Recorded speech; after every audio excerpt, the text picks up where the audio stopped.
In the next 24 hours, 3,500 teenagers will try illegal drugs for the first time. I'm Lisa Gibbons. With more than 4 million American teenagers currently using drugs, it's clear just say no isn't enough. Today's kids are being raised by parents who lived through the drug culture of the 60s and 70s. If our generation survived, why shouldn't they? But the truth is, drugs were dangerous then, and they're even more dangerous now. Marijuana and heroin are 2 to 5 times more potent, and emergency room admissions for drug overdoses have increased by 2,000%. The truth is, until you know what drugs can really do to your body, your brain, and your life, it may not seem like there's a reason to just say no. My name is Alexis. I'm 17 years old. My name is Ryan, and I'm 17. My name is Kirsten. I'm 16 years old. My name is Jesse. I'm 17 years old.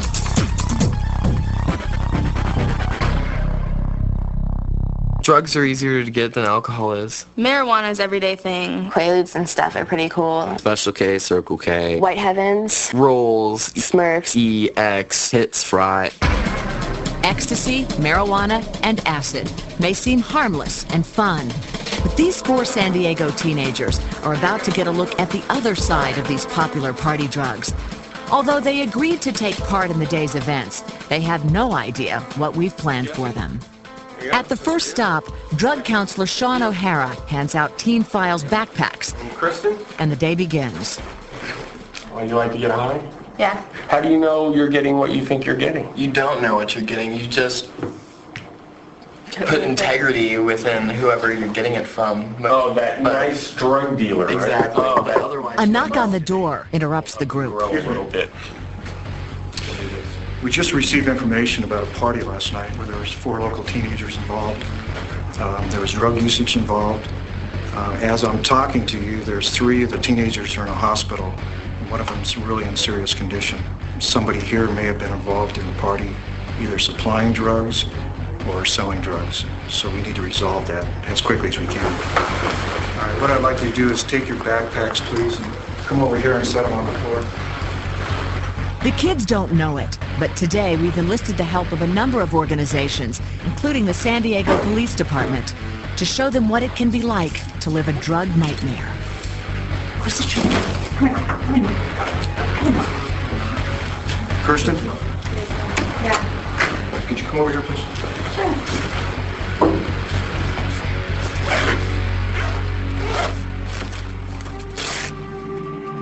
A search of a hidden compartment in the backpack reveals a surprise that we have planted. Props that appear to be the illegal drugs ecstasy, marijuana, and the liquid tranquilizer GHB. Okay, Kirsten, at this point you're under arrest. What you're being arrested for, Kirsten, is possession of narcotics, and with this amount you're going to be arrested for sales. Kirsten, you have the right to remain silent. If you give up the right to remain silent, anything you do say can will be used in court against you.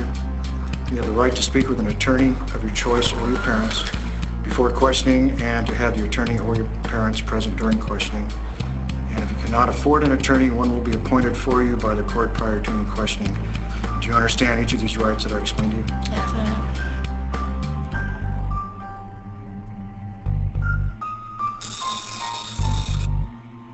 With Kirsten facing time in prison, the group moves on to find out the fate of the other 3 teens at the party. When getting high, how much can you trust those around you? If you're in a group, your friends are always going to take care of you. No girl goes to a party by herself. But sometimes, just being in a situation where drugs are used can hold unforeseen dangers. The next stop for the group is a hospital clinic. Hi, is there an Alexis here? Alexis? I'm Robin, nice to meet you. I'm a rape crisis counselor here in San Diego County, and the police department said that your parents had called, that you were at a rave last night, and possibly some drugs were put in your drink, and you were sexually, maybe physically assaulted.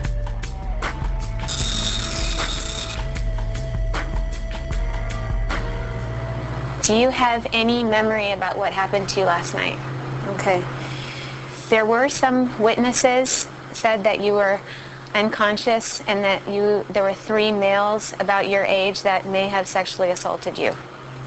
And you might start remembering things that happened even though you were blacked out from the ecstasy. That is normal for a rape victim. Do you have any other questions? No. Robin has more to tell the group. Well, the reason why I'm here and I'm doing what I'm doing is because I also loved raves. I was totally into ecstasy. That was my drug of choice. I went to a rave one night with about 4 or 5 friends, and they were all girls. When Robin wasn't looking, a man spiked her drink with the drug ecstasy and then led her away from the party.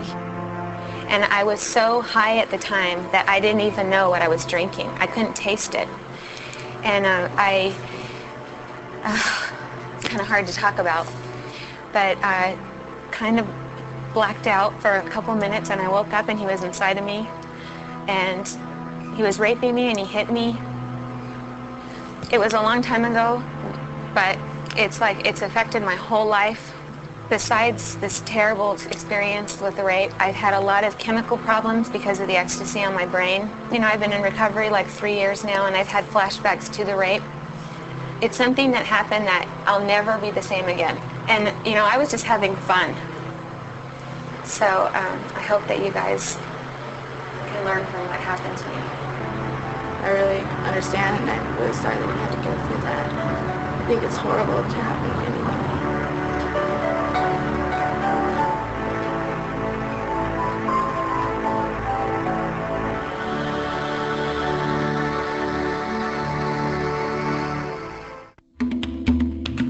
With one of our teens under arrest and the other a victim of sexual assault, the glimpse into their future continues.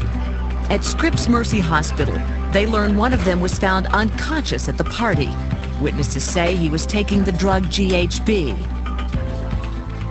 All we know is that this is a 17-year-old male whose name is Jesse. He was one of 3 people who were badly intoxicated. He was found down, and it was unclear whether or not he had been traumatized.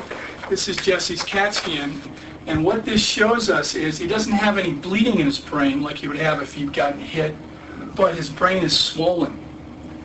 And that's because his brain, we think, was starved for oxygen because of the drugs he took. And the problem with many of the drugs he was taking, is it's a fine line between getting high and then being out. It could go very badly in the next 36 hours. His brain could just swell so badly that all the blood flow is cut off and his brain dies.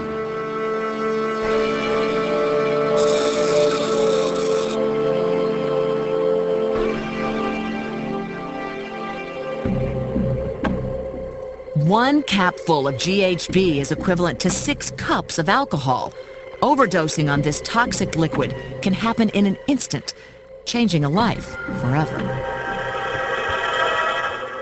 In the summer of 1999, 25-year-old Sidon Wells was at a club with friends. His sister Carly remembers. He got handed a water bottle that was filled with GHB, and he drank a lot of it. And he did not know this guy had taken all the active ingredients in GHB and doubled them, and he basically was guinea pigging people that night. And my brother was dead 5 minutes later. The ambulance came and they resuscitated him, but he was in a coma for two weeks.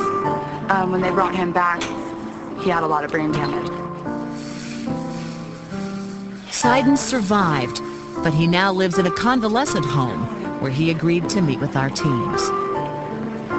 This is my brother, Cy. Hi. Hey. How are you? Good. This is my mom. I'm Carrie. Hi. Ready? On the count of 3. 1, 2, 3. Nice and tall, nice and tall, nice and tall. I'm very tall. Cy is now trying to recover from the effects of the overdose with the help of his family and a physical therapist. Hi. no one knows if he will ever be the same. He will never go back to being the person he was before totally. I hope he can regain his sight. He said to me one day, "Mom, I wish I could see." And it just really broke my heart. Do not do GHB. Be very careful. Bye, guys. Bye-bye.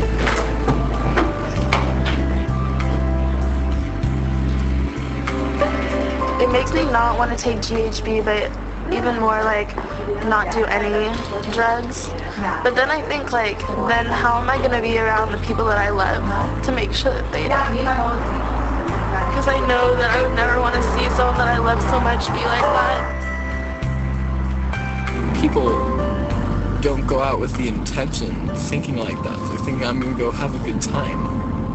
You never expect something like size case to happen, and it just like tears you apart.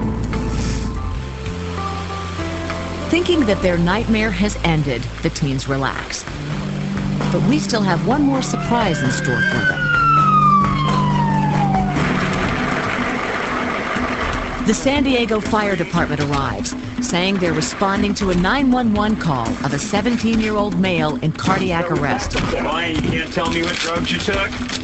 Okay, you're gonna feel a stick here, and then we're gonna get moved to the hospital. Witnesses at the party reported that Ryan had been mixing marijuana, ecstasy, and alcohol. Relax, we're gonna be at the hospital in a little bit. When they're unable to get a normal heartbeat, Ryan is rushed to the emergency room. ER Dr. Sean Evans takes over. Let's get a second IV and open his fluids up at this point. And can we get the oxygen on 100%? Is he still on the monitor? Yeah. I don't like that. Listen, we're going to assist your breathing. We're going to put a tube down your mouth, tube into your throat. You're going to choke a little bit. Without Ryan's knowledge, we asked his mother June to be a part of this scenario. He's breathing way down. I don't even feel a pulse. You know what? Find me, kid. Let's shock him. Come on, we got to move. This guy's going to drop here. He's a young kid. Good. Paddles up. Charge 200. 200 joules. They say it is. Clear. Shock. All right. We got anything? We got nothing. No, we still got to continue CPR. Let me talk with his mom real quick. Give him 300 joules. Best we can hope for at this point, I'm afraid, is that we can actually maybe make him a donor at this point. We're hoping that we can keep his heart alive. Sometimes the brain won't come back. Okay? I'm going to go ahead and let you think about that and talk with Jane, and we're going to get pastoral care here. No, let's hold for now. I think we're going to go ahead and pronounce him dead. He's presently 1645. Let's pronounce him dead at this point.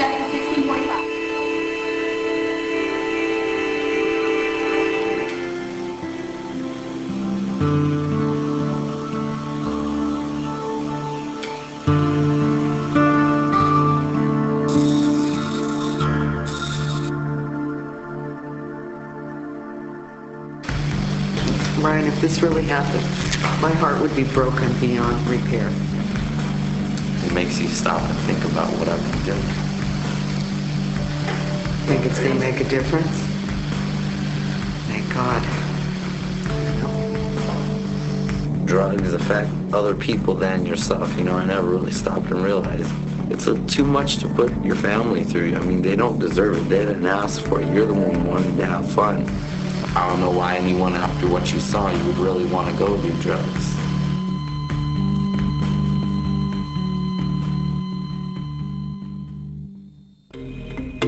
Most kids know that drugs are bad, but this group from Bakersfield, California has found another way to get high. On the danger level, inhalants is probably 5 or 6, somewhere in the middle. And it's everywhere. It's anywhere. You say it's gasoline. That was your thing. I use spray paint. How about you, Jan? The same spray paint. Aerosol. Kids don't see, you know, a spray paint can bust or, you know, something like that. That's because inhalants aren't drugs. They're poisons. Today, Chief Coroner Jim Maloof is going to show our group what happens when you don't get caught huffing. How come you're covering your noses? Because they smell. You're smelling death is what you're smelling.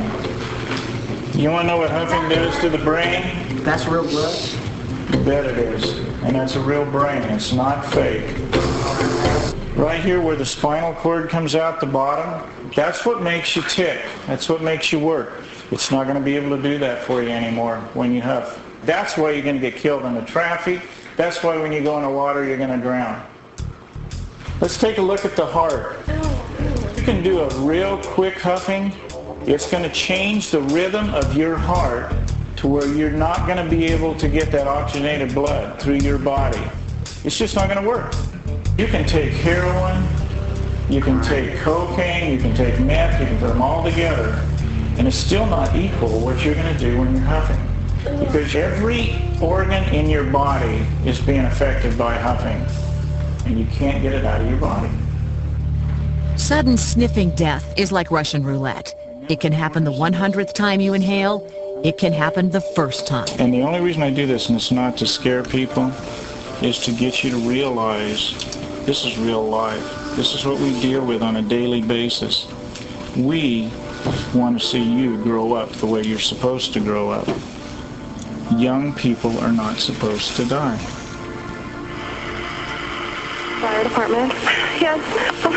I need some help. My son is not breathing. Okay. Wade Heiss was only 13 years old when his mother made this call to 911. Moments earlier, his brother Rick had found him nearly unconscious in the backyard. Nearby was a can of air freshener. I yanked him up like this, and his body was just limp, and he was like exhaling, and his eyes didn't register. They were all glazed over. He would be looking up, but he was not seeing anything. Is he breathing right now or not? He's just moaning, and it's sort of breathing, but it's really hard. He's turning all white and yellowish. Wait. Okay, I want you to see if you can feel or hear any breathing, or see if you can see the chest rise. Can you hang on a second? I paged his dad, who's a doctor. What's that? I paged his dad, who is a doctor. I'll get him on the other line. I was Christmas shopping, and I can remember every detail.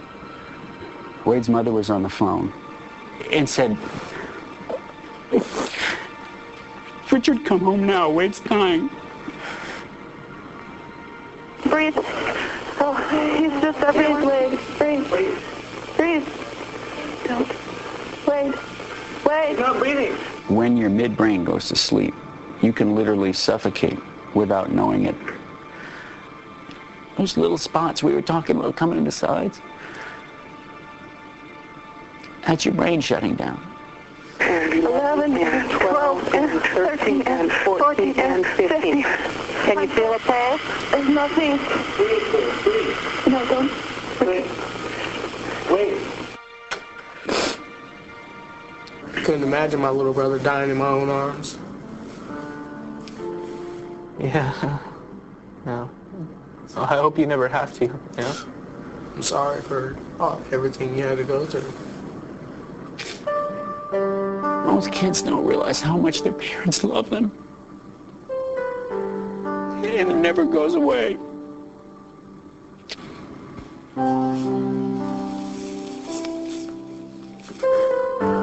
It's wild. And having a doctor, come to us and tell us that he had one of his sons just die.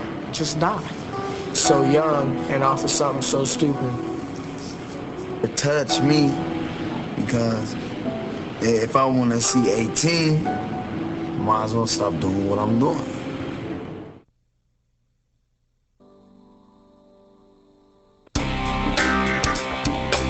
Every 24 hours, 3,500 teenagers will try drugs for the first time. 350 of them will become addicted. Anyone with a brain can become addicted to drugs. Why would anyone with a brain take that risk? My name's Matt. I'm 18 years old. I think I was high for 6 months straight was my record. Matt and these other Seattle teens are about to take a new kind of trip. Guided by drug counselor Joyce Walker, they'll find out what happens when drug use goes from a moment of fun to a lifetime of addiction. So tell me a little about you, Matt. Goals, hobbies you have? No, not this moment. My name's Jenna and I'm 15 years old. I went to school high off crystal and crank throughout this year when I actually did go to school. I wouldn't want to be addicted. What happens when you start to crash? Like I'll want it, like I'll do a lot go through a lot to get it. Okay, like what? Like steal. Okay. Or from who? People I care about. I don't understand if like you're using a hardcore drug or whatever drug, why is it not okay to do it? If you make the money in an honest way and you're a good citizen, why is it wrong to do that drug? My name is Audrey and I'm 17. I started heroin like a couple months ago and then like I got busted. And initially, it provided a good feeling. It relaxed you, maybe allowed you to concentrate. But chances are, if you continue to use, you'll become dependent on it. And it'll be your primary focus. And the things that once were important, getting good grades, keeping relationships that are with people that are important to you in your life, they will begin to diminish.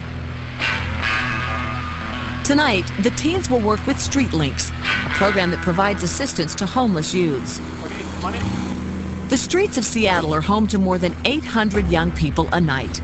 Whether it's heroin, crack, meth, or alcohol, this is the last stop for many, for whom drugs have become the primary focus of their lives. My parents, they're getting on my case really bad, telling me I couldn't have a place to stay if I was going to smoke. I'd just be living on the streets down at the Mission downtown. For 800 kids, we have one shelter with 15 beds. What they're looking for usually is a homeless kid who's not on drugs or alcohol, who's not too depressed to create a problem, and not too angry to create a problem. So I guess a lot of kids don't get let in then, huh? Yeah.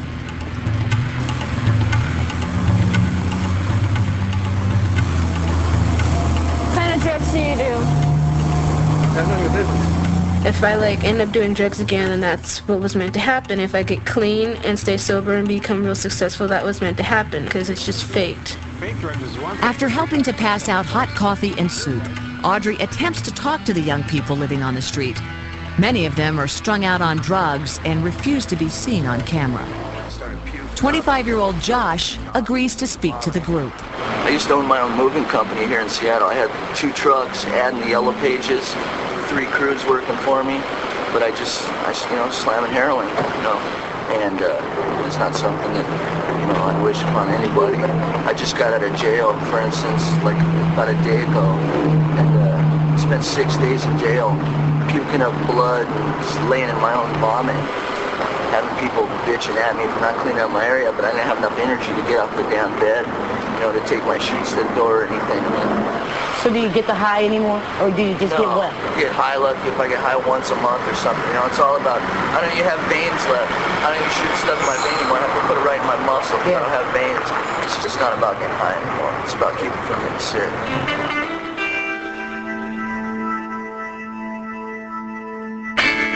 I couldn't imagine myself living like that on the streets.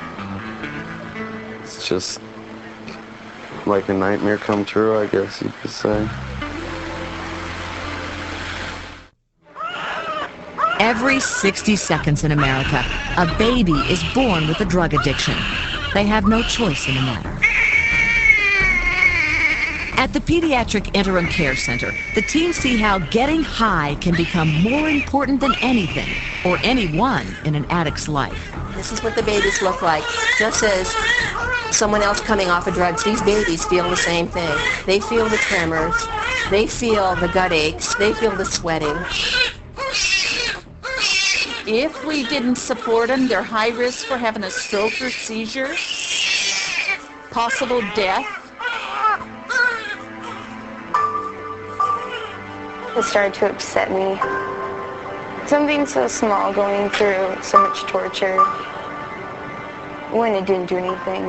It was just boring. You can't say, well, I've just used once, so my baby isn't going to be affected. I've seen babies that mothers supposedly only used once, and the baby is totally traumatized. Will she get better?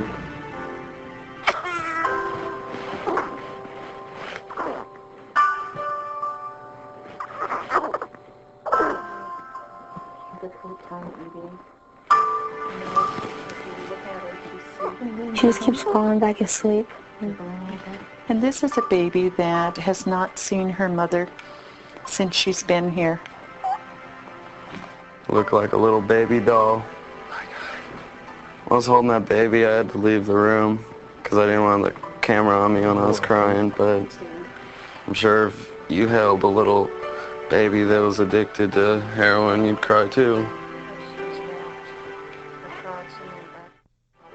Getting clean can be a lifelong struggle. At the Ryther Child Treatment Center, 17-year-old Megan George is currently facing this challenge. I was really lonely, and then I got some friends, and they were cool, and then they did drugs.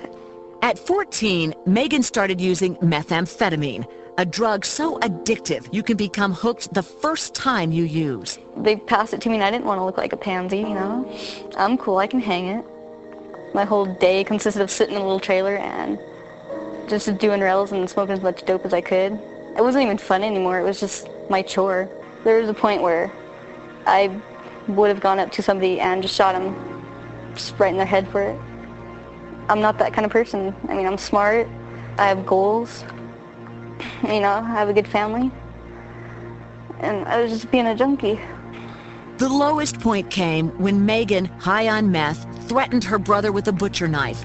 Her mom was forced to call the police.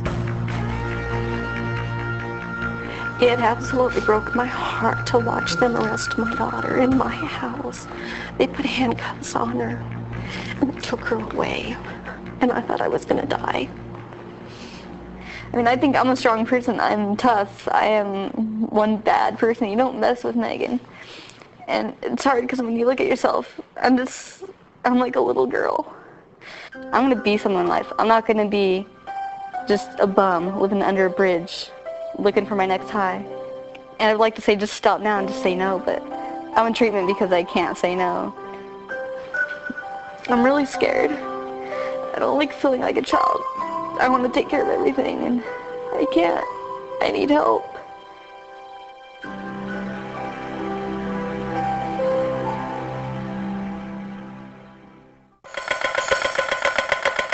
Drug addiction is a disease that changes the brain. Hi, Matthew. I'm Debbie. Hi. If your girlfriend wants to come along, she's more than welcome. Okay. Before changing his mind about drugs, Matt gets a chance to see how using has changed his brain, a brain that's been getting high for 4 years. Well, we're going to inject you with a small amount of a radioactive material, which actually is able to tell us what the blood flow is to your brain. A SPECT scan will give Matt this unique opportunity to peer inside his own skull. Ready? Okay. Matt's family and his girlfriend join him to hear the test results from Dr. Greg Hipskind. And there's a picture of what we would call a healthy brain right here, where you see the blood is kind of going everywhere and it's real smooth. You ready to look at your brain? Should we take a look at it? Yeah. All right, let's see what's going on. What you see is a somewhat shriveled appearance or raisin appearance of the surface of the brain. You can see the sort of little divots just everywhere, and then in various areas, actual holes. And what that means is that the blood flow to large areas of your brain is what we'd say is abnormal. Yeah, so this is a pattern we would say is common for someone who has had some type of substance abuse. And basically, if you sort of continue at the same rate that you're doing, you would look at sort of just imagine this with twice as many holes, and lose a lot of function. And you'd lose a lot of function. I didn't realize how serious, and I knew it's been bad, but to see the pictures, I think I need some help. As bad as it is, I don't want to leave you here feeling there isn't hope. Okay? I think there is something you can do about it, but you're going to have to take charge of it. It's your brain. It's the most important organ in your body. It's very sensitive. It does have the ability to heal, but you have to give it a chance to do that.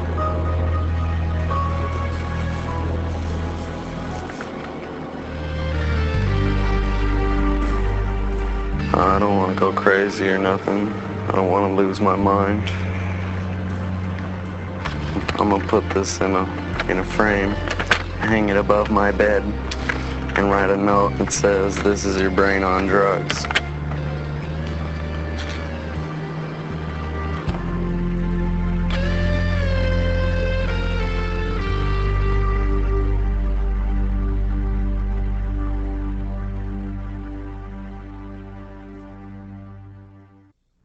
The truth about drugs is the majority of teenagers are not using them.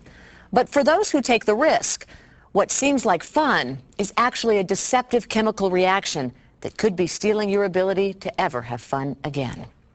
Truth is, you might not be the 1 in 10 who becomes addicted. You might not be one of the 500,000 who ends up in the emergency room. You might not be among the 10% who die. But then again, you might.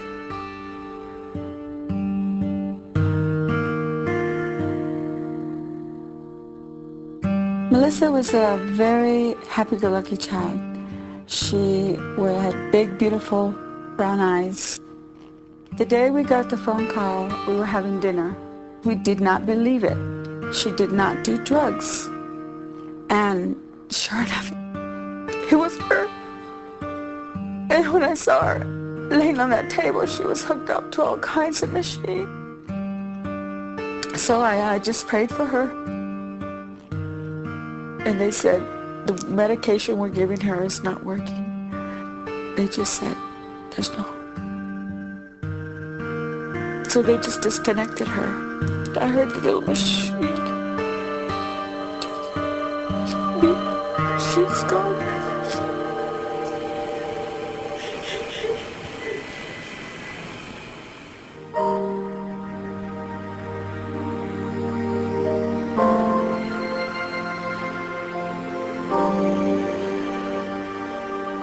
If you need help or would like to learn more about drugs or drug abuse, call 1-800-729-6686.